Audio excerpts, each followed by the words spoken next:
We appreciate your company this morning. First, government says it is ready to lay former Defense Minister Dr. Edward Omane-Boamah and 5 others who passed away in last Wednesday's helicopter crash to rest on Friday.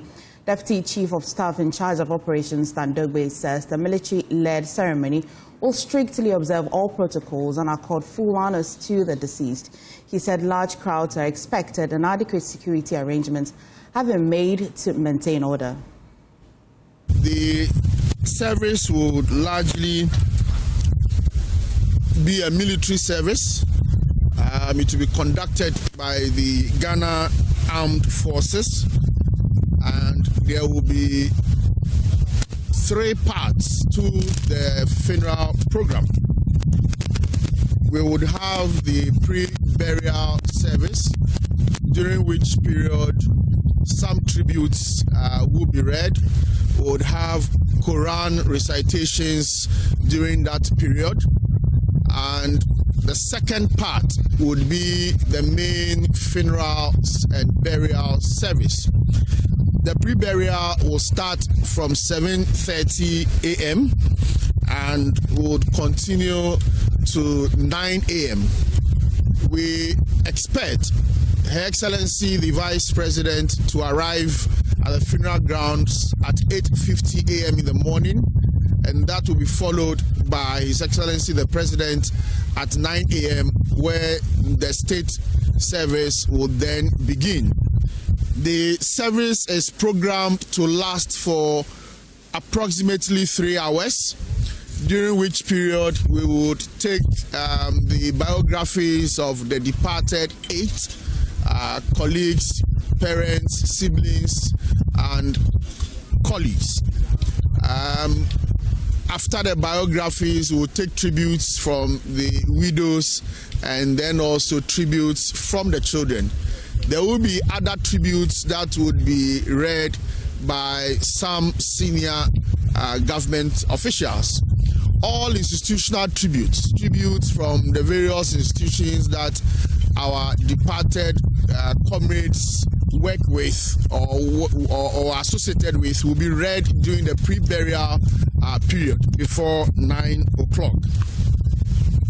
After the service, the bodies of the 6 that are yet to be buried would be conveyed to the military cemetery at Chado for burial.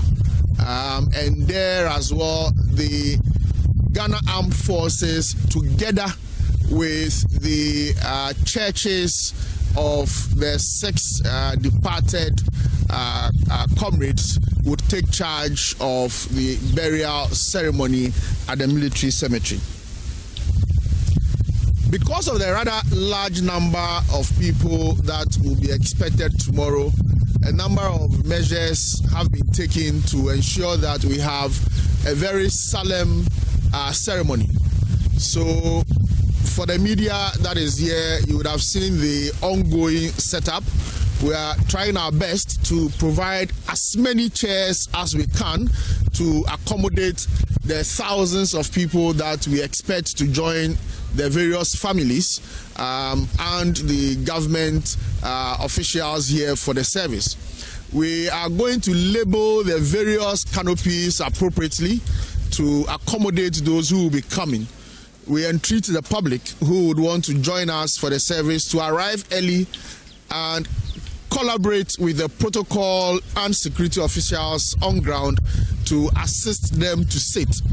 We do not expect people to be crisscrossing the inner perimeter before and during the service. The inner perimeter is going to be locked out to mourners, and the mourners are expected to remain under the canopies for the service.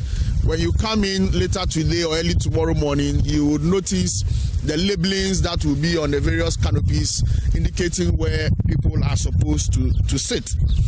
There will be heavy security deployment, obviously not because the president and the vice president are here, but also for the safety of all mourners that are going to be here. We therefore entreat the mourning public to collaborate with the security officers as it relates to their walking in, their parking, and others.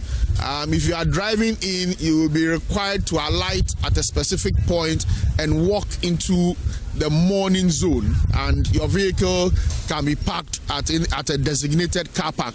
If you are driving yourself, then you'd have to go and park and come and walk into the service. Now, the Ghana Armed Forces will be in charge of conveying the remains to the military cemetery for burial. The service will essentially be military in nature. The Ghana Armed Forces has the responsibility of moving our fallen heroes from the morgue to the Blaster Square and then to the military cemetery after the funeral service. The service will be led by the chaplaincy of the Ghana Armed Forces. That does not mean that only ministers, pastors, and imams from the armed forces will be in charge. We would be supported by some of our civilian colleagues, but in essence, it will be a military service. After the service, like I indicated, we'll proceed to the military cemetery. We can all understand that burying 6 fallen heroes at the same time is not the same as burying just one person.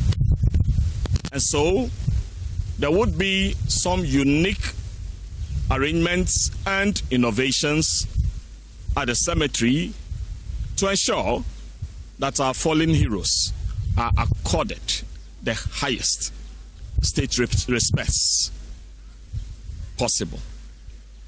Please, would like to plead with all of us that both here and at the cemetery, let us follow directions so we can have some order.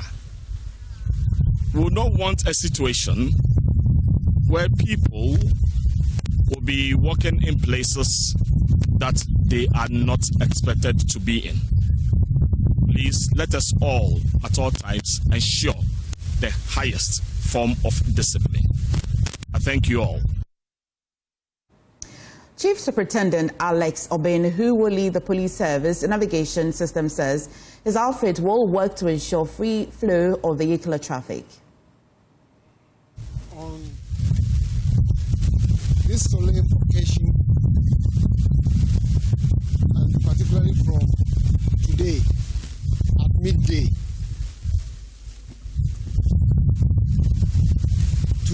midday,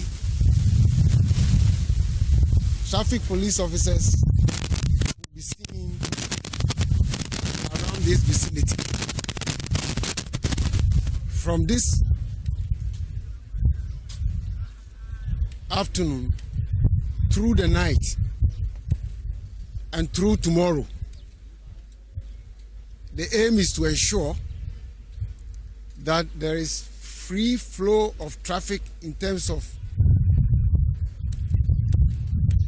mourners, family members, and all that have everything to do with this occasion. In light of this, there are certain roads that are going to be managed. So from tomorrow morning at about 5 a.m., traffic police officers will be deployed to manage traffic that are coming from Laboni and Osu through the Independence Square to the Central Business District. What is it is that we will ensure that there is no congestion. And so as and when we view and see that traffic is compounding, certain traffic diversions have been made to deliver these traffic services to routine commuters and residents around Independence Square. Those on La Road, when the road is blocked, will be diverted onto the Oxford Street. Those who are on Local Street joining Castle Road to come to the Independence Square, to the ministries or Makola or through to Jamestown, among others, if the area is choked, will be diverted onto the castle to Independence Avenue through National Theatre onward to Kimbu.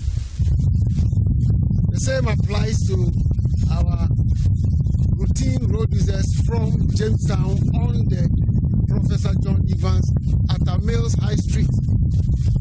If they are not coming to Monodat and the traffic is choked, we will assist them and divert them onto the Liberia Road from the SEPS headquarters through to Ministry's traffic light to National Theatre. There are so many roads that are there for them to also access the city and their various destinations. Again, those that are from Kimbu who want to just traverse the Independence Square and if the place is choked, traffic police officers and equipment are on hand at Ministry traffic lights to assist them and divert them onto the Independence Avenue again. What is that we have designated a lot of car parks to serve mourners and all that has everything to do with this event. We have one of the biggest car park reserve prepared with police officers going to be deployed at the Great car park on my left outside this Black Star Square. Again, we have enough parking space for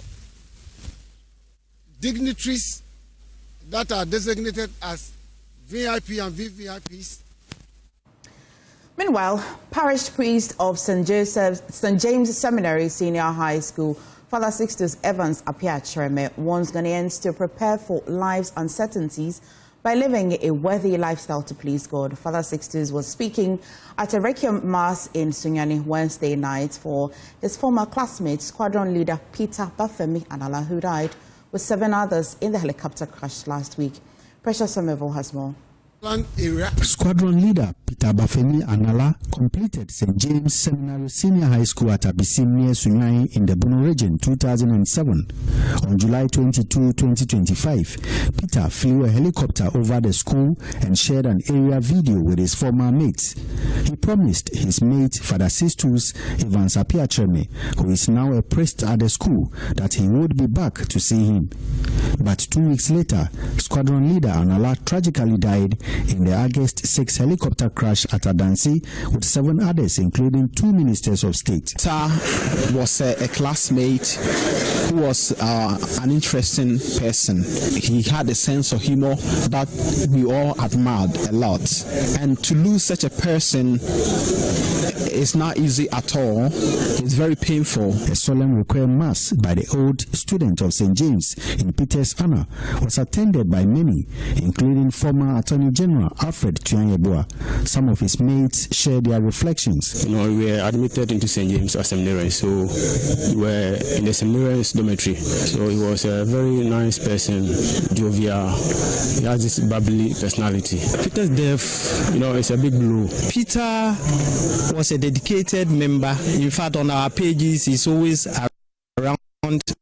Peter was serving the nation.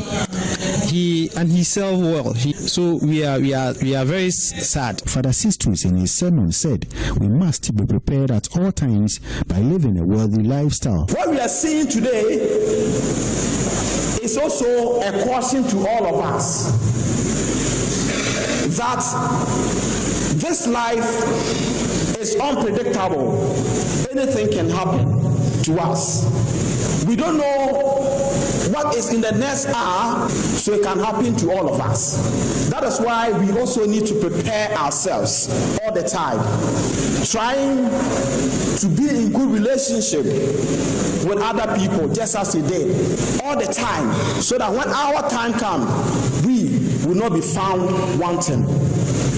Let us pray that God will find a better place for Peter. A state funeral is slated for August 15, 2025. Precious Semovo, Joy News, Sunyai. Away from that, stakeholders in the fight against illegal mining are asking government to ban the use of shanfangs in Ghana. They say these machines have contributed to the rise of illegal mining in Ghana. One of them, District Chief Executive of Chifu Eti Wokwa, Isaac Yelson, believes a ban on shanfangs is needed to bolster the fight. He spoke on Top Story on Wednesday. The issue is that the illegal ones, especially those who mine on the water bodies, the machine which help them to go into the water body to mine is the shanfang machine. These machines are made by the Chinese. My brother, before the Chinese came into this mining activity, Ghanaians were not mining on the water bodies. If all of us can confirm. When they came in, then they came with the shanfang machine. They built a boat, then they drive it on the river bodies. Then they use this machine to destroy our rivers. So what I'm saying is that we are doing our best. Sometimes we hire local guys, local swimmers, then they go to them, they change them, they arrest them, and they bring them back for them to be arrested. But when you use these local swimmers, because the boys know them, they will be going to their various houses, they will be going to their various homes to threaten them.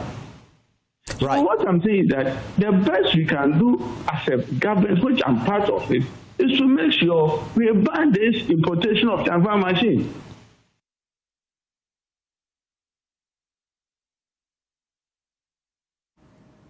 Let's get a quick response from the Lands Ministry. Parkwesi Shandov is media relations for the ministry. Thank you for joining us this morning. Surely, besides us showing you or playing this to you this morning, I'm certain you may have heard this not just from them, but other stakeholders. What's your response to this?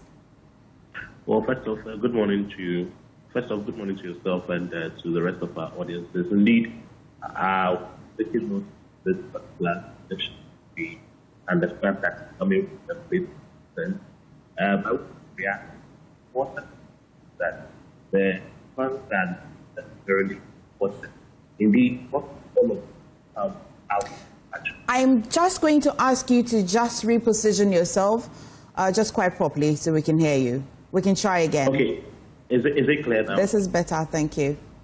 Okay. Yes, I was making the point that indeed we have taken notice of this particular recommendation. That is to say that there should be a ban on the importation of shanfang. But the reality of the matter is that a good number of them are also locally manufactured. And that they will just not get it. But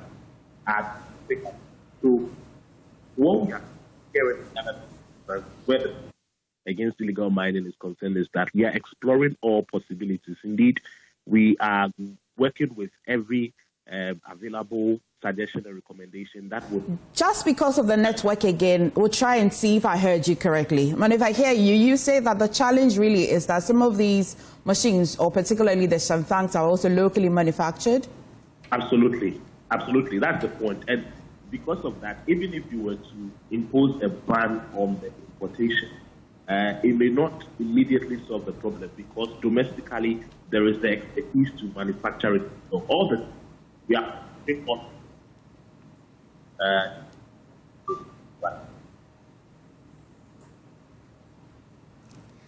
I am still quite challenged in hearing you. We'll try again and reconnect with him to understand clearly, because beyond the importation, the call as well is to ban the use of it. And so we'll try to reconnect with him and then hear from the ministry. But away from that, meanwhile, the Ghana Coalition Against Illegal Mining is asking government to dismiss metropolitan, municipal and district chief executives, as well as police commanders in all Galamsey affected districts immediately. They also want the Economic and Organized Crime Office to swiftly arrest politicians allegedly linked to the Kanka. Illegal mining, despite months of continuous crackdowns, still persist. Critics warn the menace is an existential threat to the nation. Now, in the wake of last Wednesday's helicopter crash that killed 8 Ghanaians in an anti-Galamsey mission, the Ghana Coalition Against Illegal Mining is demanding urgent action from government.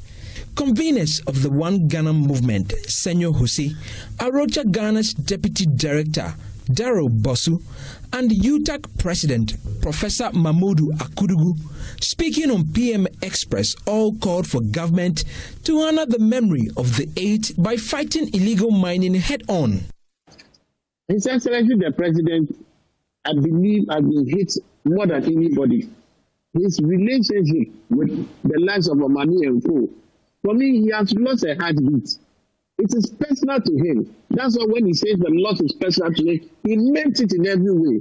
So if there's no awakening at all that ever existed, as for this one, it's an awakening for everybody. Let's make this count. There's no way we can sit down and ignore this sacrifice. Yeah. We cannot. Yeah. It's something we need to really take seriously. If we were thinking of just going to let this responsible cooperative mining just go on as just like the community mining was, then this should be the turning point. Everybody agrees that the loss of these 8 people must not go in vain.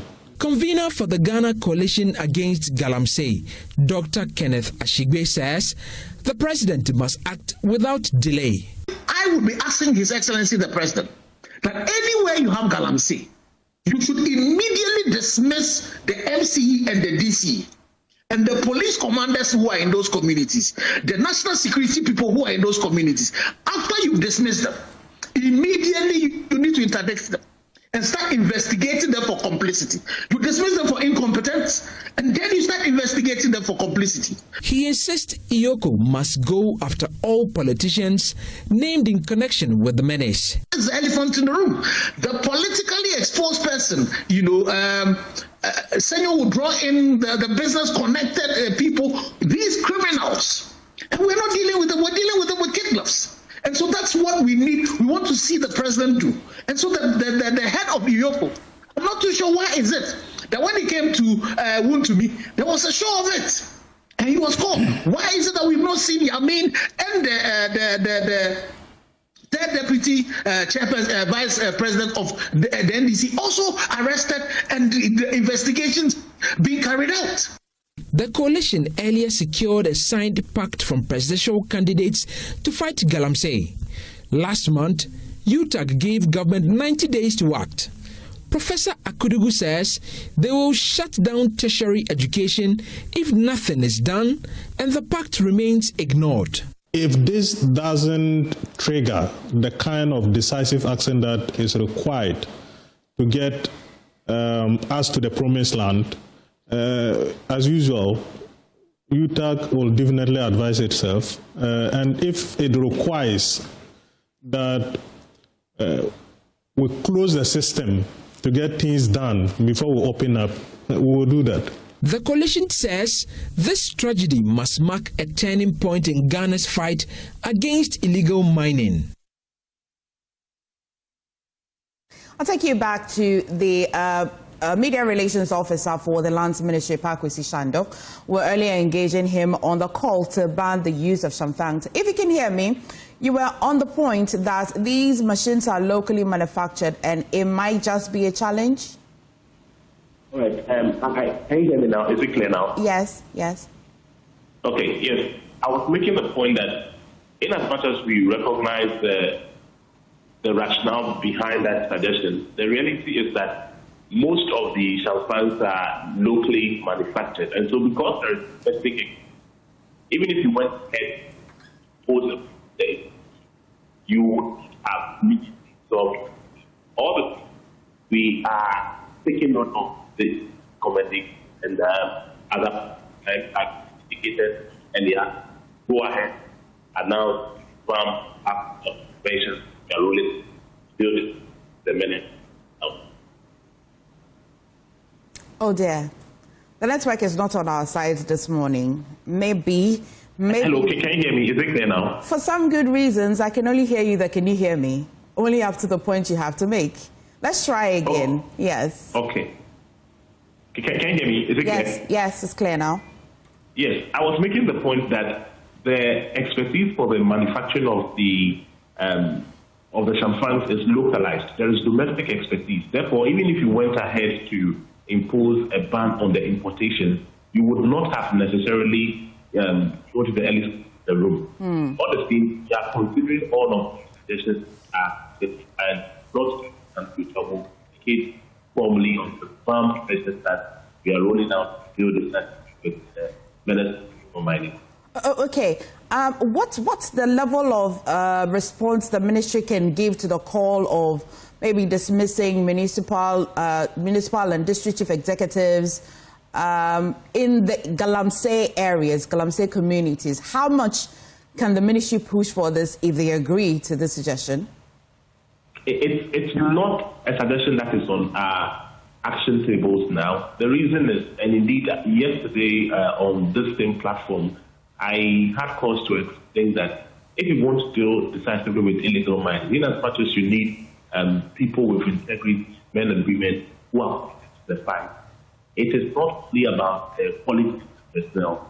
There exists good structure also. And so if the entire framework is to coordinate the thing and then you want to stop or remove, you may be get sort of when the core level of the action is not necessarily that we are now in. It is not for the business and less factors details. When you now make people, are going to stay on the structures and of the matter is policy. I mean, see, we may have to try this on another bulletin because just this morning it's not too good on the networks for us. We'll try again in our subsequent bulletins. But thank you for joining us on Dex today. Well, away from that, Member of Parliament for Wild West, Superintendent retired Peter Lonchino Tobias, bemoaning the number of unqualified beneficiaries listed on the payroll of the Livelihood Empowerment Against Poverty (LEAP) program in his area. He says so many able-bodied individuals have their names on the register, describing it as unacceptable. He was the Wild West District Chief Executive, Richard Willow, to purge the register of such names. Addressing staff of the Wild West District Assembly, Superintendent retired Peter Lonchino Tobias outlined initiatives he is partnering with the government to address key challenges faced by the people in the road, health, and education sectors. When I mentioned Honorable Haruna Idris, the number or the amount of work that he's willing to do for the various districts, including Wild West. Lasset Tuolu Senior High School has so many legacy projects abandoned or uncompleted. He's willing to get them done. And if you go to Doromo and see the E-block, the E-block has been abandoned since 2016. And he has assured me, in collaboration with the Get Fund administrator, that very soon you have the Doromo E-block completed and put to good use. After the training of those who will be using the drip machines, or the operators and the coordinators, when the rain subsides, we'll put our heads together and put these machines to use so that at least we can work on our roads. It is this road that lead to our farms. These roads lead to our clinics. These roads lead to various areas that make our lives better. Without a good road infrastructure, development cannot progress as we want it. And I'm sure, as I mentioned the name of Honorable Kwame Agoya, he's assured us that under the Big Push project, right from Wenchi or Teshiman all the way to Wa will be done. And of course, it will pass through Wa West from Newale to Tanina. And I think you should be happy to clap for that. He also raised the issue of politicization at the assembly and the inclusion of unqualified persons on the livelihoods empowerment against poverty LEAP program in the district, calling for their removal. LEAP, as we call it, is a project that came to support the vulnerable.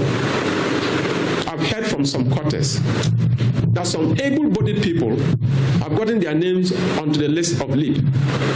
And I think that is not acceptable. But sometimes, let's be very careful. If an aged man sends his son to go and collect his LEAP benefit, and you find the son at the center, it might not be the son's name that is there. Probably he's just there to represent his mother or his father. But when you see it, the optics are that these are able-bodied people who have been registered on LEAP.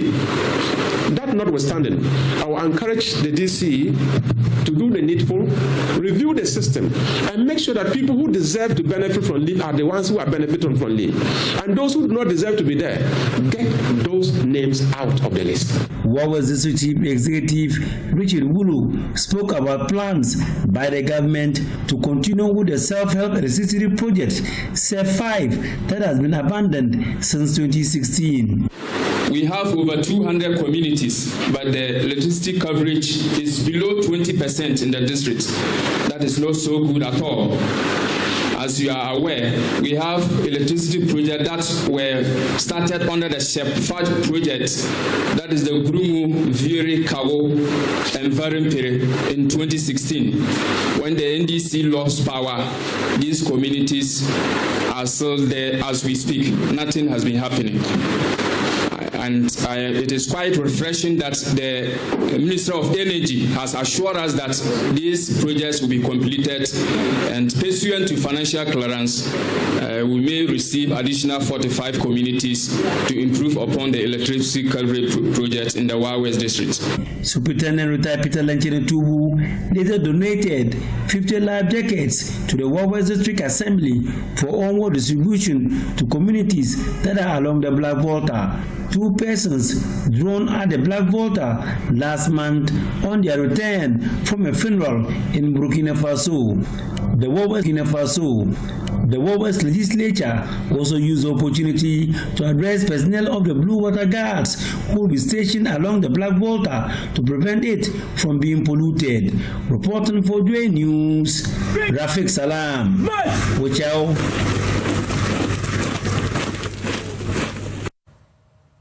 From Wichal, this is News Desk. Stay with us. We'll be back with more. Good morning. Welcome back to Business here on JoyNews Desk. My name is Winston Taki, and now to our first business story. Governor of the Bank of Ghana, Dr. Johnson Isiama, is urging commercial banks to leverage the stability in the economy to drive economic growth. Speaking at a meeting with chief executives of banks in Accra, Dr. Isiama emphasized that the gains made in stabilizing the bank system must now translate into tangible benefit for the real economy. Here's more. The bank governor at the meeting challenged the banks to channel more credit into productive sectors such as agriculture, manufacturing, and infrastructure development, which have the potential to accelerate job creation and improve the economy at large. Colleagues, the road ahead is one of opportunity that is matched with responsibility. Remember, we have a stable macroeconomic base. Inflation is easing, the currency is strong regardless, and reserves are healthy as we speak. Also remember that the banking sector is robust with the capacity to expand lending and deepen financial inclusion. And thirdly, remember that the regulatory agenda, as I've outlined, is forward-leaning. It is aligning Ghana with the highest international standards. Your tasks as leaders of the sector is to translate stability into growth, to channel more credit into productive enterprises, to support SMEs, to finance critical infrastructure, and leverage digital innovations to reach undeserved markets. He also said the Bank of Ghana plans to engage the Ghana Association of Banks in the coming days to address concerns surrounding forward foreign exchange auctions and market liquidity. At the same time, we will engage the Ghana Association of Banks in a structured discussion on proposals, some of which they have shared with us, relating to NOP support, relating to FX forward auctions, remittance coordination, and market liquidity, and all these with the aim of agreeing on practical, market-friendly solutions. Finally, we'll be undertaking a strategic business model thematic review, and this will involve a forward-looking assessment of the sustainability of bank strategies and will require the full engagement of boards of banks as well as senior management.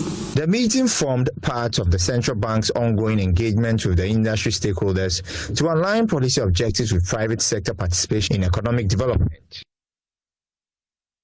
Meanwhile, the Bank of Ghana has taken additional measures to deal with high non-performing loans in banks and other financial institutions in the country. There is more in this report. The Bank of Ghana in the notice argued that the action is aimed at dealing with increasing risks to industry's profitability, liquidity and solvency, as well as threats to the stability of the entire financial system. It also re-emphasized that these measures will be in addition to existing prudential guidance as well as best international practices for managing credit risk. The measures will push all these institutions to maintain a robust credit risk management framework and ensure that all their processes are in line with the new measures. Based on this new directive, banks and other financial institutions are expected to adequately manage credit granting functions. All these financial institutions have up to end of December next year to fully comply. According to the latest economic and financial data, total industry non-performing loans has reached about 20%. That's all for business here on News Desk. My name is Winston Taki. MFR is bringing you more stories, and this time she's talking about bullying. What is happening? Thank you, Winston Taki. More on News Desk. And bullying in Ghana's school is often hidden, yet it tolls on students' mental health is severe. To tackle this, the Africa Health Promotion Organization, in partnership with the Ministry of Education and the Ghana Education Service, has rolled out its first anti-bullying and mental health initiative across 12 schools in 6 regions. The program aims to challenge harmful behavior and promote empathy among students. Elsie Texan has more in this report. Bullying leaves lasting scars on the mind and heart of victims, a reality that calls for urgent action. In response, Africa HPO, working with the Ministry of Education and the GS, has launched the maiden edition of its anti-bullying and mental health program. Speaking to Joy News, Africa HPO's Executive Director, Cases Johnson-Ahoto, said the campaign goes beyond the launch but intends to reach senior high schools across 6 regions. He explained that the program takes an innovative approach by transforming former bullies into peer educators and advocate a means of tackling the issue at its root. What is clear is that there are 3 actors when it comes to bullying. But what we have been paying attention to has always been either 1 or 2 actors, which is the bully perpetrator, the victim, but more importantly, the bystander. And these 3 actors are largely affected when it comes to these issues. And so the innovation here is to use the bully perpetrators themselves to lead the advocacy. And that is the new innovation we are having. So we don't go and recruit prim and proper students to, as it were, lead the conversation. But we are using the bully perpetrators themselves in leading this intervention. Meanwhile, the Regional Guidance and Counseling Coordinator at the GES, Madame Lavan Ponsa, outlined plans to ease the strain on school counselors. She said the GS will introduce a decentralized system to provide stronger and more accessible mental health support for students. Almost all the secondary schools have counseling units and able and professional counselors. Sometimes the reason why they don't have much time for the learners is the quantum of work that is upon them. Currently, we are practicing this new framework for counseling, where we have psychosocial counseling, academic and career counseling. So with these two schedules, they have a lot of supporters under them. Academic assist, domestic, and all other people, even the security men, sometimes they get the information. So they are also part of this structure. You're able to curtail this, bullying in the schools. With its focus on empathy, peer advocacy, and decentralized support, the initiative signals a determined push to end bullying and safeguard the mental well-being of Ghana's students. Elsie Texan's report read to you.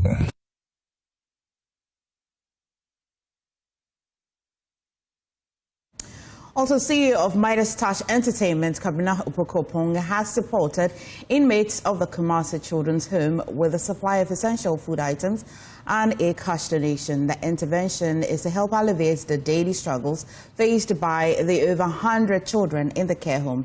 Here is a report. The Kumasi Children's Home, established in 1996, is home to more than 100 underprivileged children and orphans, providing diverse care and support. The government-run residential facility provides vulnerable children with essentials like food, healthcare, shelter, education, and emotional support that largely runs on the benevolence of the public. CEO of Midas Touch Entertainment and entrepreneur Opoku Opon Kwabena, in memory of his late mother Georgina Opoku, recognized this ordeal and has donated essential items to improve caregiving at the facility. He says the gesture reflects the deeds of his late mother. My late mother, Madam Georgina Opoku, was a woman of kindness who always looked out for others. In her memory, we have come to support the Kumasi Children's Home, something I know she would have done herself. This is just the beginning. I invite everyone, individuals, families, and organizations to join us in giving these children the care and the hope they deserve. They are our future leaders, and together we can make their future brighter. My late mother, Madam Georgina Opoku, lived a life of kindness and giving. Today, in her honor, we support the Kumasi Children's Home because she believed every child deserves love and hope. Let's all join hands to keep that hope alive. The Kumasi Children's Home, through the donation, was presented items such as rice, cooking oil, toiletries, bottled water, stationeries, beverages, and cash amount. The home managers of the Kumasi Children's Home, Mabel Penaman Boama, says the intervention is timely. On behalf of the case management and staff of Kumasi Children's Home, we say a big thank you to Opoku family. Yes, as you rightly said, the mother was kind-hearted and you want to continue with her good work. Therefore, the children are also grateful and they say, God bless you, replenish whatever you spent on them and protect the entire family. Apart from the donation, Opoku Opon Kwabena with family and friends familiarized with the underprivileged children, leaving them with smiles. My mom was someone who was a giver. She was a staunch Christian and she loved to give to the needy. The main reason why we came is we want to actually continue her legacy. She always has love for kids, the needy, and she's always advising us to give. Friends and loved ones, including award-winning musician Jackie and Rafftown Management, also offered a pep talk with the children. It's gratitude, and then it's always a blessing to give to these amazing kids that we have here. I mean, for JoyNews, my name is Clinton. Supposed to say.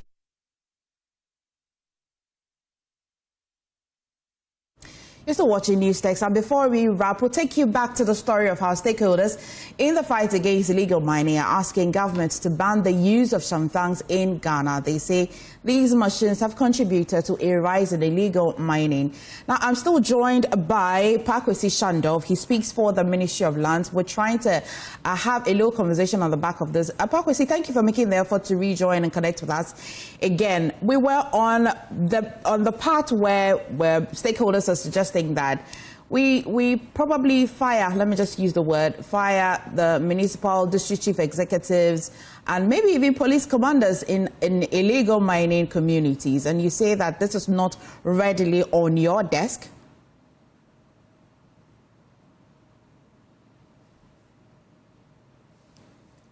Do I have Pakwesi?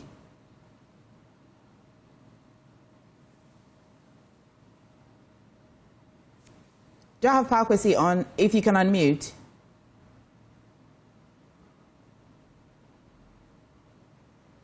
Okay. Yes. Can you hear me now? Very lucky of me. Yes, I can hear you. Yes. Indeed, we have taken note of those suggestions, and honestly speaking, they are coming from a good place.